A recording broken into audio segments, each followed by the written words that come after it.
ایک آدمی دوسرے کو بلاتا ہے اور کھانا کھائیں گے. ایسے حالات ہیں. ابھی آپ نے دیکھا کہ جے پور سے جو مسلمان آ رہے تھے 3 نوجوان 3 مسلم صرف اور صرف چہرے کو دیکھ کے مارا گیا. مسلمان ہونے کے ناطے ان کے سینے میں محمد رسول اللہ صلی اللہ علیہ وسلم کا کلمہ تھا. میرے بھائی اب بہت غفلت ہو گئی. اب اللہ کی طرف رجوع کرنے کا وقت آ چکا ہے. اللہ سے مانگنے کا وقت ہے. اللہ سے مانگو اے اللہ اس مسلمان ہندوستان کے مسلمانوں کی حفاظت فرما. جان کی، مال کی، آبرو کی، عزتوں کے اللہ حفاظت فرمائے. ایک آخری بات میں بتانا چاہتا ہوں. سمجھو اگر ہم نے ابھی بھی ہوش کے ناخن نہیں لیے، میں بات کھل کے کہہ رہا ہوں، سمجھا رہا ہوں. 2024 اپنی آنکھوں سے تم دیکھیں گے مسلمانوں کی لاشیں ہوگی، لاشیں.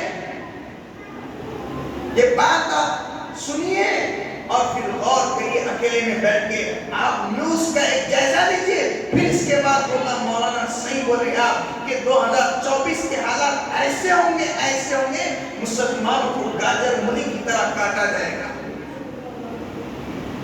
حالات بڑے نازک ہیں. صرف مسلمان کا نام سنتے ہی چلو آپ گھر خالی کرو، آپ دکان خالی کرو. روڈ پہ لایا گیا، سڑکوں پہ لایا گیا. آج ہمارے مساجد کی توہین، مدارس کی توہین، علماء کی شان و گستاخی. کیا آپ نے نہیں سنا کہ وہ نائب امام شاہد صاحب کو شہید کر دیا گیا؟ ہم خالی سرخیاں دیکھ رہے ہیں، نیوز میں دیکھ رہے ہیں. میرے بھائی یہ مت سوچنا بارڈر کراس کر رہا ہے تو اندر بھی آ سکتا ہے. بارڈر کراس کر رہا ہے اندر بھی آ سکتا ہے. وہ مت سمجھنا تو یو پی ہے، وہ بہار ہے، وہ مہاراشٹر ہے. یاد رکھو رسول اللہ کا فرمان جھوٹا نہیں ہو سکتا. آپ نے فرمایا کہ کچھ ایسے مسلمان جن کی تعداد زیادہ ہوگی گاجر مولی کی طرح کاٹا جائے گا. صحابہ پریشان ہوئے، یا رسول اللہ مسلمانوں کی تعداد کم ہوگی. آپ نے فرمایا تعداد اس سے بھی زیادہ ہوگی.